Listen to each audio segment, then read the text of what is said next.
आइए तो एक बार बात करते हैं फिर class BTech first semester first year के बच्चों से।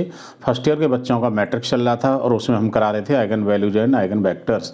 आइगन वैल्यूज हमने आपको निकालना सिखा दिया था। आज हम आपको आइगन वेक्टर्स सिखा रहे हैं। वैसे आइगन वेक्टर आपको सिखा चुके हैं। आइगन वेक्टर अभी ने जो सीखा था आपने वो नन रिपीटेड वैल्यू के लिए सीखा था। अब जो हम आपको आइगन वेक्टर सिखा रहे हैं वो रिपीटेड वैल्यू के लिए, कि अगर कोई क्वेश्चन है और आइगन वैल्यूज निकालते हो, आइगन वैल्यू रिपीट कर जाती हैं, जैसे इसमें आ गया 1 1 3, इसमें हमने आइगन वैल्यू को अब डिटेल नहीं बताया क्योंकि आइगन वैल्यू निकालना आपको पहले ही सिखा दिया है। तो ये मैट्रिक्स है, मैट्रिक्स की कैरेक्टर की इक्वेशन बनाइएगा, डिटर्मिनेंट निकालिएगा और आइगन वैल्यूज निकालिएगा। ये पहले सिखा दिया है इसलिए बार बार हमने टाइम नहीं बिगाड़ा आपका। तो आइगन वैल्यूज आ गई 1 1 3 रिपीट कर गई। तो देखिए पहला हमने वेक्टर निकाला है कि लैम्डा की वैल्यू 1 रख दीजिएगा मैट्रिक्स में। ये हमारी फर्स्ट मैट्रिक्स बन गई।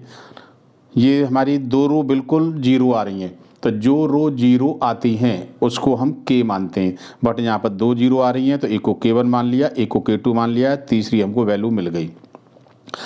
अब दोबारा से फिर हमको लैम्डा 1 रखना पड़ेगा तो फिर से वही आंसर आएगा। तो जब इस तरह की कंडीशन आ जाती है तो आपने जो K1 K2 माने उनको बराबर K मान लेते हैं।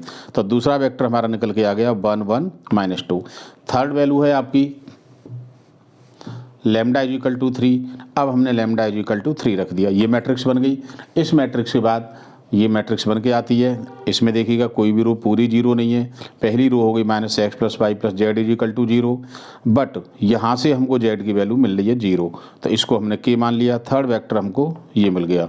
तो आपका आंसर आ गया फर्स्ट वेक्टर, थर्ड वेक्टर और सेकंड वेक्टर। तो ये क्वेश्चन दिया है हमने आपको रिपीटेड वैल्यू के लिए, जब आपकी आइगन वैल्यू रिपीट कर जाती है। देखिए आइगन वैल्यू रिपीट कर रही है, तो रिपीट करने का ये मेथड है। अब हमने वेक्टर्स के आपको दोनों मेथड समझा दिए। कल अब जो वीडियो देंगे अब eigen value eigen vector topic को चेंज करेंगे और नया मेथड रहेंगे कल, जो भी इसमें आपके सीक्वेंस में आ रहा होगा। जिन बच्चों ने अभी चैनल को सब्सक्राइब और लाइक नहीं किया है वो सब्सक्राइब करें, लाइक करें, जिससे कि और इम्पोर्टेंट क्वेश्चन आप तक पहुंच सकें।